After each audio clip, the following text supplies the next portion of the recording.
예수님의 이름으로 간절히 기도합니다. 아멘. 인간은 살아가면서 끊임없이 우리에게 찾아오는 것이 시험입니다. 그런데 시험에는 두 종류가 있습니다. 하나는 마귀로부터 오는 시험입니다. 우리는 마귀로부터 오는 시험을 성경에는 똑같이 시험이라고 기록하고 있지만 유혹이라는 단어를 쓰게 됩니다. 예수님께서도 광야에서 금식 기도를 마치고 나서 마귀로부터 3번씩이나 유혹을 받으셨습니다. 최초의 인간인 하와도 사단의 모양으로 가장한 뱀으로부터 유혹을 받아서 그는 시험에 빠지게 되었고 우리 인간은 죄인이 되고 말았습니다. 이렇게 끊임없이 사단은 우리를 유혹하면서 공격해 오는 것입니다. 그래서 예수님께서도 주기도문에서 시험에 들지 않기를 기도하라고 그랬습니다. 그러므로 마귀로부터 오는 시험을 우리가 잘 분별할 수 있는 신앙이 되어야 된다는 것입니다. 그러면 마귀로부터 오는 시험은 어떻게 해야 됩니까? 피해야 됩니다. 첫 번째는 피하는 것이 중요합니다. 그렇지 않으면 내가 영적인 능력을 가지고 물리쳐셔야 됩니다. 내가 예수 이름을 명하노니 예수님 말한 것처럼 사단아 물러가라 이렇게 명령할 때 우리는 그 사단에서 이길 수 있는 능력을 주님이 주십니다. 그래서 승리할 수 있다는 것이죠. 다른 하나는 하나님으로부터 오는 시험입니다. 하나님으로부터 오는 시험은 우리의 신앙을 연단하기 위해서, 여러분의 신앙을 더욱더 성장시키기 위해서 우리를 테스트해 보는 것입니다. 그로 인해서 우리 신앙생활이 더욱더 성숙해지고 더욱더 많은 하나님의 열매를 맺어지기 위해서 이 하나님께서 우리에게 어느 때는 시험을 주시게 됩니다. 하나님께부터 오는 시험은 반드시 여러분들이 통과하셔야 하나님의 축복을 받게 되는 줄 믿으시기 바랍니다. 오늘 본문 1절에 보면 그 일 후에 하나님이 아브라함을 시험하시려고 그를 부르셨다. 이렇게 기록하고 있습니다. 오늘 본문에서 아브라함을 부르신 이유가 단지 그를 시험하기 위해서 하나님께서 아브라함을 불러주셨다고 말씀하고 있습니다. 그렇다면 하나님께서는 왜 아브라함을 시험하려고 부르셨을까? 하나님께서 성경에 보면 창세기 12장부터 아브라함 이야기가 기록되고 있습니다. 하나님께서 아브라함을 불러주실 때는 내가 너를 너가 살고 있는 고향 땅 그리고 너와 함께하는 친척 이 아버지 집을 떠나서 내가 지시할 땅으로 가라고 그렇게 아브라함을 부르셨어요. 그러면서 말씀하지요. 네가 정말로 내가 지시할 땅으로 가면 너로 큰 문적을 이루고 내게 복을 주어서 내 이름을 창대케 하리니 너는 복이 될지라. 그래서 이 아브라함은 자기가 살던 고향 땅, 자기와 함께 어울렸던 친구, 친척, 그리고 자기 아버지 집을 떠나게 됩니다. 하나님의 말씀을 따라 갔다고 기록하고 있습니다. 아브라함이 하나님이 지시한 땅으로 가서 보니 끊임없이 문제가 생기기 시작했습니다. 창세기 12장 1절에 가면 하나님이 지시한 땅에 갔는데 그 땅에는 기근이 가득 차 있었습니다. 여러분 우리가 상식적으로 생각해 보면 하나님이 지시할 땅으로 가면 하나님이 공급해 주시고 풍성한 열매가 가득 찼어야 되는데도 그렇지 아니하고 기근이 생기니까 이 아브라함이 하나님의 지시한 땅으로 갔는데 도저히 살 수가 없는 거예요. 그래서 이 아브라함이 그곳에 머물 수가 없어서 도저히 머물 수가 없어서 저쪽 애굽 땅을 보니까 거기는 너무너무 물이 풍족한 거예요. 그래서 이 아브라함이 애굽 땅으로 내려가게 됩니다. 즉 세상으로 다시 되돌아갔다는 거예요. 우리의 신앙생활도 마찬가지라고 생각합니다. 내가 하나님을 열심히 믿으려고 그러고 신앙생활을 잘하려고 그러고 예배도 열심히 참석하고 기도 생활도 잘하고 모든 일에 모범을 보였음에도 불구하고 여전히 나의 삶 가운데 문제가 생기고 여러 가지 어려움이 생기면 우리는 아브라함처럼 세상으로 돌아가면 안 된다는 것입니다. 내가 있어야 할 자리에 있으면 하나님의 역사하실 줄 믿으시기 바랍니다. 아브라함이 하나님이 지시할 땅에 갔을 때 풍성하지 못했지만 그는 그곳을 버리고 애굽 땅으로 내려가서 사라인 자기 아내를 빼앗길 뻔했습니다. 하나님은 그것을 막아주셨어요. 즉 아브라함은 내가 내게 지시할 땅으로 가라 그랬으면 그냥 그 자리에 주저앉아서 하나님이 공급한 힘을 받아야 되는데 그렇지 못했다는 거예요. 또한 아브라함이 하나님께서 말씀하셨습니다. 내 자손이 이 땅의 티끌과 같이 많게 하실 것이다. 그런데 그럼에도 불구하고 여전히 이 아브라함에게는 자식이 없었어요. 그래서 아브라함이 하나님께 질문해 봅니다. 하나님, 혹시 내가 같이 데리고 온 이 다메섹 이 종이 엘리에셀인데 이가 혹시 내게 자식이 없으니 이 사람이 내 상속자입니까? 물어봤어요. 하나님께서는 말씀하셨습니다. 아니다. 내 몸에서 날 자가 내 상속자라. 이렇게 말씀했습니다. 그런데 아브라함은 이 하나님이 말씀하신 것에 대해서 마냥 기다릴 수가 없었습니다. 조급했습니다. 인내하지 못했다는 것. 나이는 점점점 들어가서 이제 자기 아내 사라는 출산의 시대를 다 지나가게 되었습니다. 그래서 도저히 하나님이 약속하신 대로 나에게 아들을 줄 거라고 약속했는데 그 약속이 도저히 믿어지지 않은 거예요. 그래서 이 사라는 출산하지 자기가 못하니까 자기가 데리고 온 여종이 하나 있었습니다. 그 사람이 애굽 사람인데 하갈이라는 사람. 그래서 아브라함에게 말합니다. 나는 이미 나이가 많아서 아들을 낳을 수 없으니 이 내 몸종인 하갈에게 들어가서 아들을 낳으십시오. 그래서 씨를 이어갑시다. 그래서 아브라함은 하나님이 약속한 것을 생각하지 아니하고 믿음을 쳐버리고 그리고 이스마엘을 낳았습니다. 여러분, 이스마엘을 낳아서 지금도 여전히 이 중동 전쟁에 이 어려움을 겪고 있습니다. 하나님은 이 아브라함이 이스마엘을 낳았을 당시가 86세였습니다.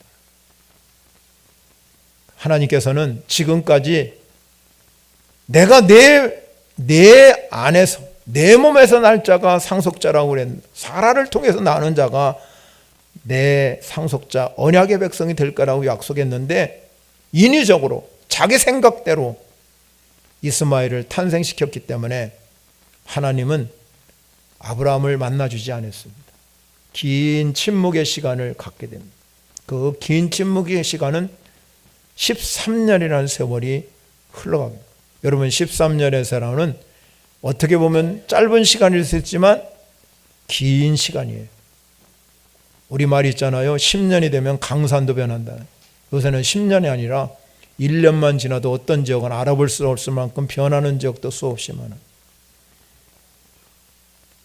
13년이라는 세월 동안 하나님은 아브라함과 만나줄 수가 없습니다. 왜? 불신했기 때문에. 불순종했기 때문에.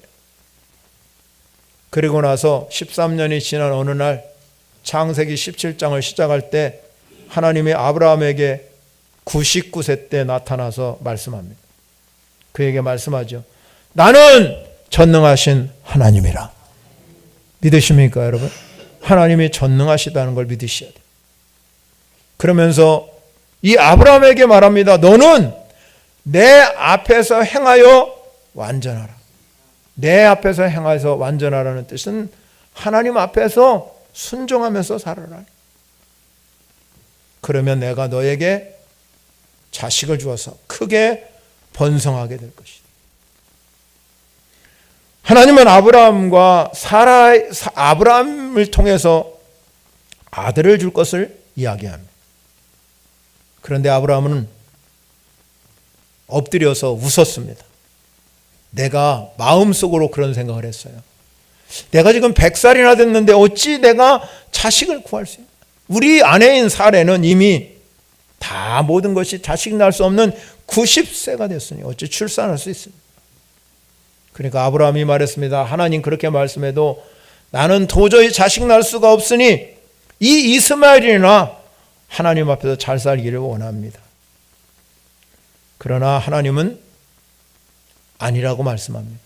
내게 자식을 주실 것이다.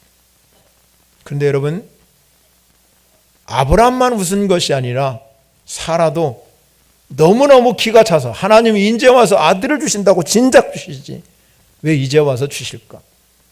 그러면서 속으로 웃으면서 아브라함도 믿지 못하고 사라도 믿지 못했어.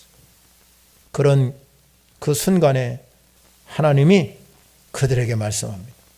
창세기 14장 14절에 가면 18장 14절에 가면 이렇게 말합니다. 여호와께서 능하지 못할 일이 있겠느냐. 하나님은 전능하신 분이라고 나타나셔서 모든 것들을 할 수 있는 분이라는 것을 이야기합니다. 그리고 사라에게 아들이 있을 것이다. 창세기 여러분 22장 전에 21장인데요. 21장에 가면 여호와의 말씀하신 대로 여호와가 말씀하신 그대로 하나님께서 아들을 허락해 주셨습니다. 그러고 나서 오늘 22장 1절을 시작할 때 이렇게 시작하지요.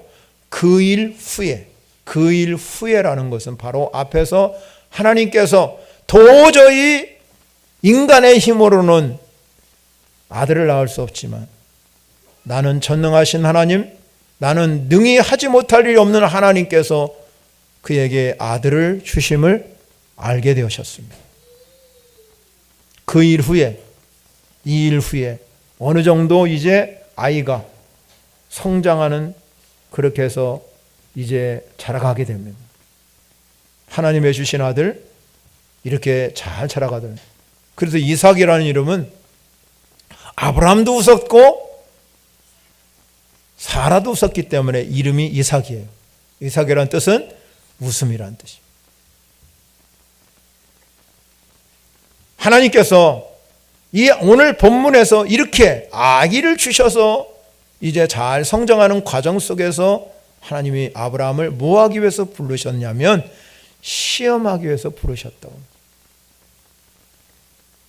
이 시험은 바로 아들을 드리라는 시험입니다. 하나님 우리를 시험하실 때 하나님 우리에게 뭘 요구하실까요?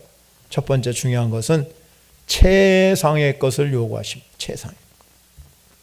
하나님은 아브라함을 시험하기 위해서 부르신 이유가 2절에 분명히 말씀하고 있습니다. 여호와께서 이르시되 내 아들 내 사랑하는 독자 이삭을 데리고 모리아 땅으로 가서 내가 내게 일러준 한 산 거기서 그를 번제로 드리라.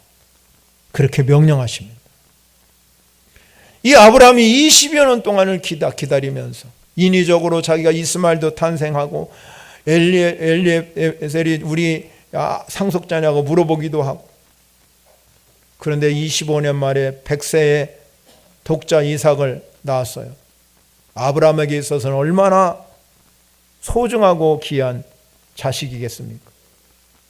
자식을 얼마든지 낳을 수 있는 부모들도 10손가락 깨물어서 아프지 않는 자녀가 없답니다. 다 자녀가 귀하잖아요. 그런데 아브라함은 자식을 낳을 수 없는 그 나이에 하나님의 은혜로 겨우 얻은 그 자녀인데 자기 생명보다도 훨씬 더 소중한 존재였습니다.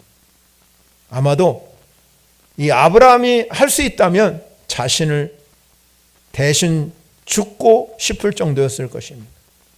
아브라함에게 있어서는 이삭이 꿈이요 희망이었습니다.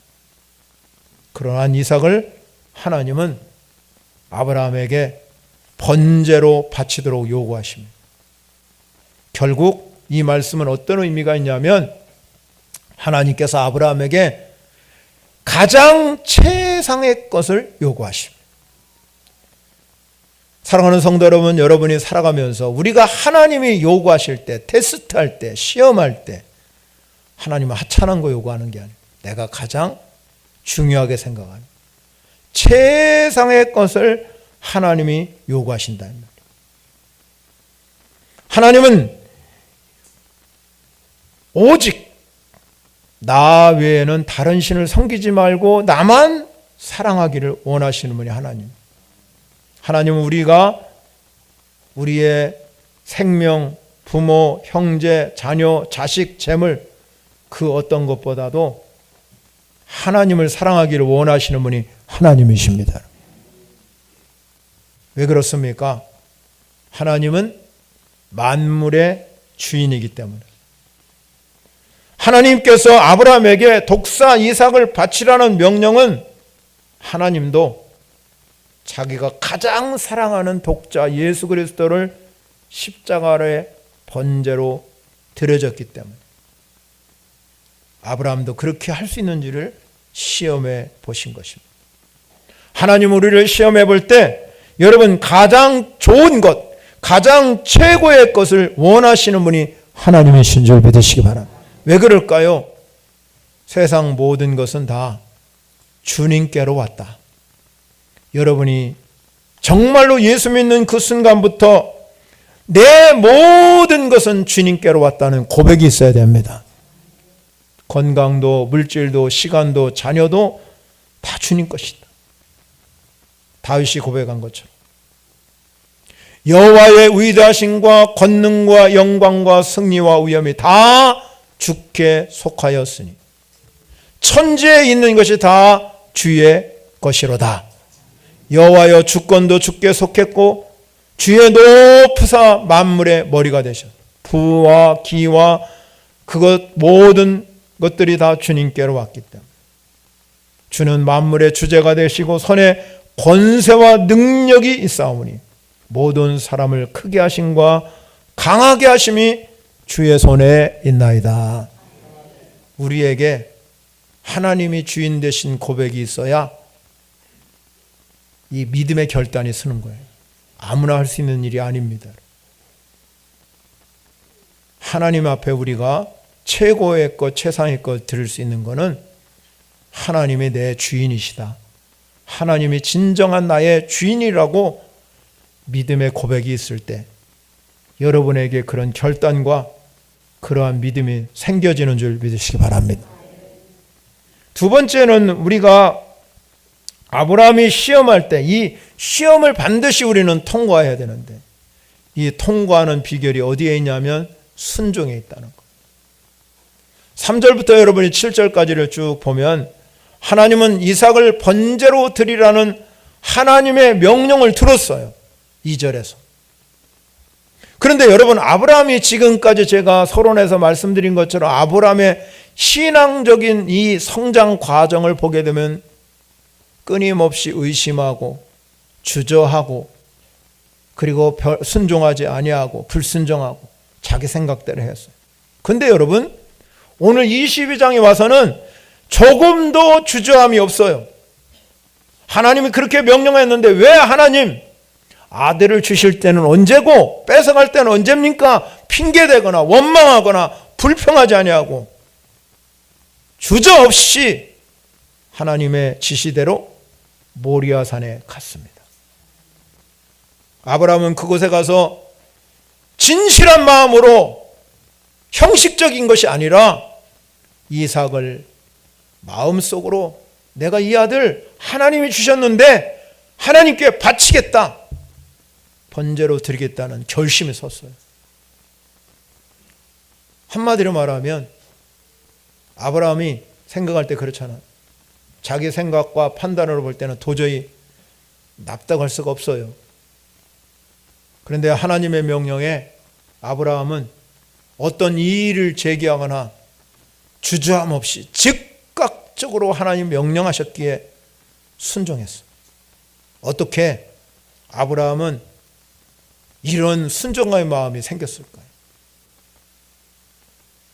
하나님이 자기를 저 갈대아 우르에서 자기를 불러주실 때 그는 말씀을 따라서 왔습니다.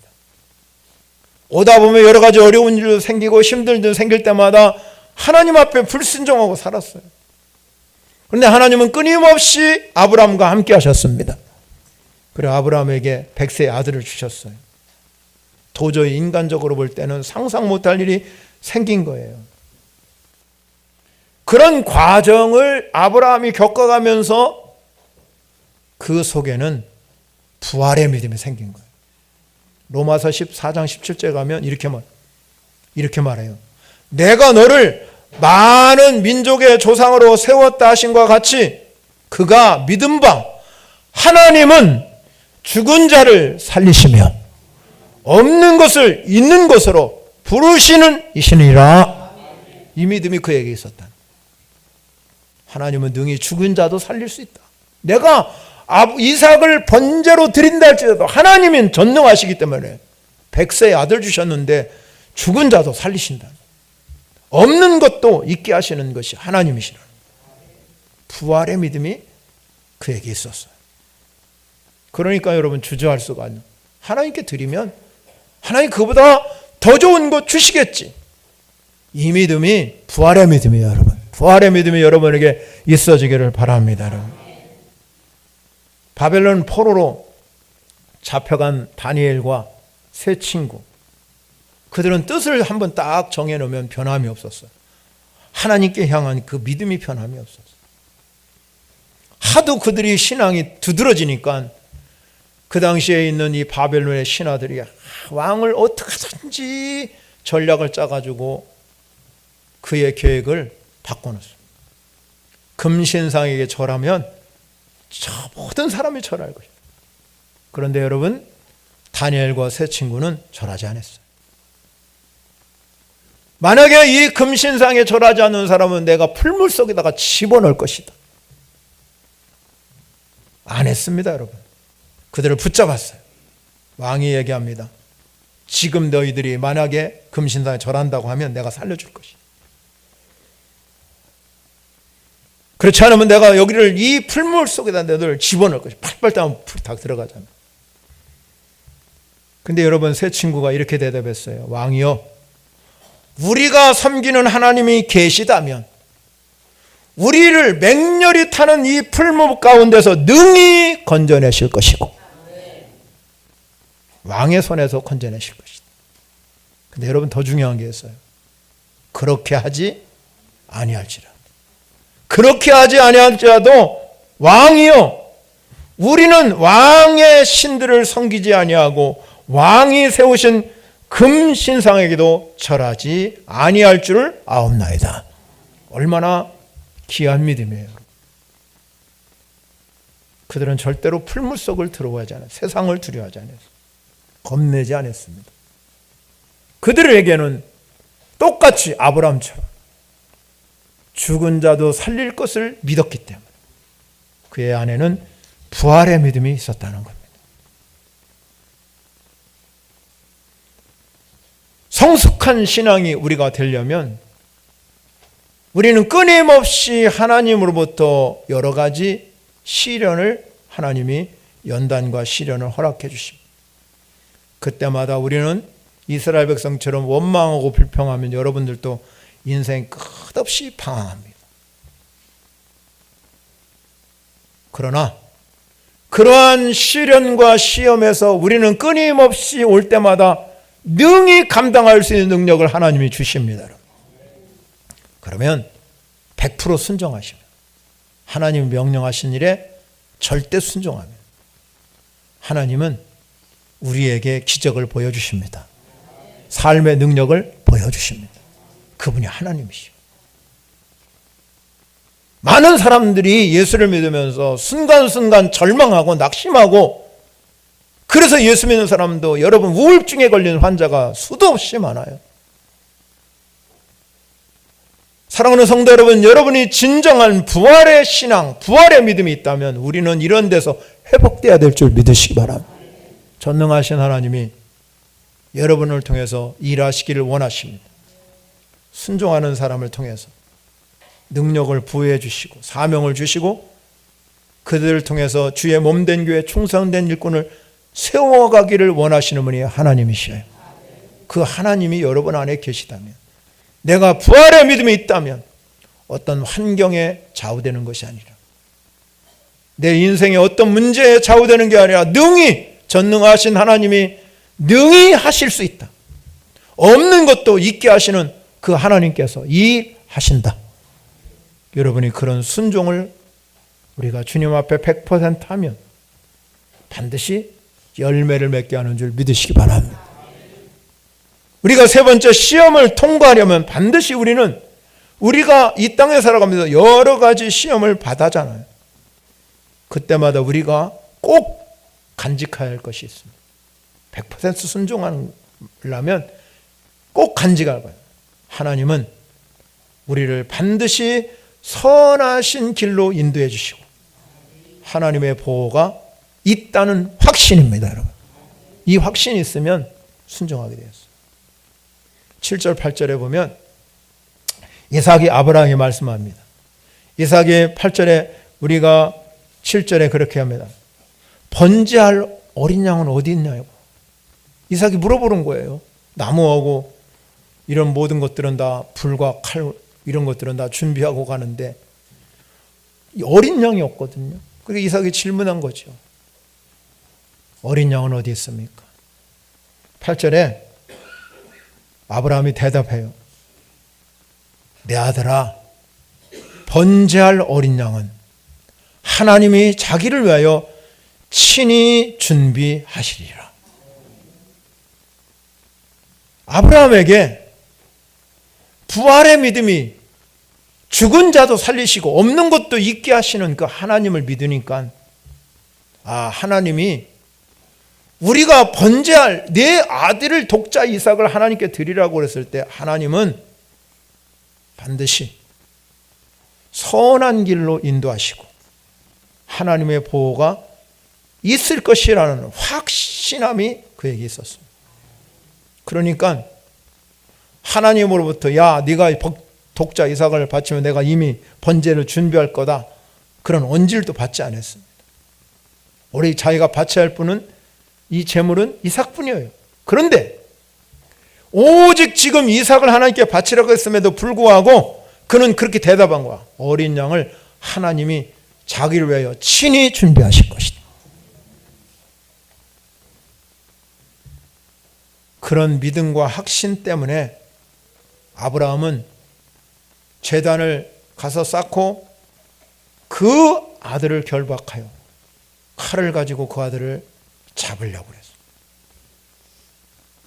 그런 믿음이 그에게 있었다는 거예요. 여기까지 여러분 하나님이 아무리 선한 길로 인도하시고 보호해 주신다 할지라도 이렇게 할 수 있겠습니까? 근데 그는 그렇게 했어요. 우리는 믿음은 말로 하는 것이 아니라 행함으로 하는 줄 믿으시기 바랍니다. 여러분의 행함을 보고, 여러분이 하나님 앞에 신앙 고백을 할 때 그 행함을 보고 하나님이 예비해 주시고 준비해 주시는 거예요. 행함이 없는 신앙은 죽은 신앙, 행동하는 신앙이 살아있는 신앙이에요. 그러니까 여러분, 하나님이 22장 12절에 사자가 말하죠. 이르되 그 아이에게 내 손을 대지 말라. 그에게 아무 일도 하지 말라. 내가 내 아들 내 독자까지도 내게 아끼지 아니하였으니 내가 이제야 내가 하나님을 경외하는 줄을 아노라. 아멘. 시험에 통과했어요. 시험에 통과. 이제 네가 하나님 몰랐겠습니까? 전능하신 분. 그런데 시험을 하고 보니 지금까지 여러 가지 시험에도 통과하지 못했는데 오늘 이 놀라운 시험에 통과하고 보니까 내가 하나님을 경외하는 줄을 아노라 그랬어요. 하나님이 아브라함을 믿음을 테스트해 본 거예요. 그러니까 여러분, 하나님께서는 이 독자 이삭을 전혀 드리지 못하도록 하나님이 이미 다 하나님이 준비해 주셨다는 것입니다. 아브라함이 이런 신앙을 가질 수 있는 이야기는 왜 그렇습니까? 독자 이삭이라 할지라도 그것은 하나님이 주신 자녀다. 청지기 신앙이 그에게 있었어요. 욥이 우리에게 말하죠. 다 재산 잃어버렸습니다. 아들, 딸 다 잃어버렸어요. 자기 아내는 자기를 저주하고 도망가 버렸습니다. 욥이 말합니다. 내가 모태에서 알몸으로 나와서 온 적 또한 알몸의 그리로 돌아가 올지라. 주시니도 여호와시요 거두시니도 여호와시니 여호와 이름이 찬송을 받으실지니라. 청지기 신앙은 모든 것이 주님께로 왔다 믿는 신앙이에요. 독자를 아끼지 아니하고 진심으로 내어주는 이 아브라함을 보고 이삭을 대신해서 수양을 보내주셨어. 이걸 해상의 제물로 드리게 하시고, 아브라함은 그것을 뭐라고 그랬냐면 여호와 이레라고 그랬어요. 여호와 이레는 오늘까지 사람들이 이르기를 여호와의 산에서 준비되리라 하더라 그랬어요. 여호와 이레 하나님은 우리의 인생을 이미 예배해 두시고 준비해 두시는 줄 믿으시기 바랍니다. 이와 마찬가지로 하나님께서는 죄로 말미암아 영원히 죽을 운명에 처한 우리 인간을 구원하기 위해서 대속제물로 친히 어린 양을 준비하셨습니다. 하나님의 독생자로 인간의 모습을 취해서 오신 분이 바로 예수님이십니다. 어린 양이 되신 예수님께서 오늘 본문에 뿌리 수풀에 엉킨 채로 밟게 된 이삭을 대신해서 순양을 드린 것처럼 예수님에도 가시면류관을 쓰시고 고초를 당하신 후에 우리가 구원받게 된 줄 믿으시기 바랍니다. 여러분이 이 자리에 오신 것은 구원의 열매이십니다. 여러분, 우리는 이 땅에 살아가면서 우리의 여러 가지 나타나는 현상은 조금씩 다르지만 누구든지 하나님으로부터 오는 이 시험을 받기 마련입니다. 그런데 여러분, 하나님이 우리를 시험하는 이유는 우리의 믿음이 더 굳건해지고 더 강해져서 그 시험을 통과함을 통해서 여호와 이레 큰 축복을 주시기를 원하십니다. 그렇기 때문에 우리는 시험을 당할 때 이상히 여기거나 싫어하거나 원망하거나 불평하고 회피하지 말고 적극적으로 이 아브라함처럼 부활의 믿음을 가지고 하나님 앞에 순종하면 하나님은 여러분에게 매일매일 삶의 순간 통하여서 여호와 이레 하나님 준비하셔서 우리가 이 땅에 살아가면서 하나님의 주시는 많은 복을 누리고 이 아브라함에게 복의 근원으로 내가 너의 복이 될지라고 하나님 명령하신 축복이 여러분의 축복이 되시기를 축원합니다. 찬양으로 영광을 올려서 말씀을 생각하면서 주님 내 길 예비하시네 나 기뻐합니다.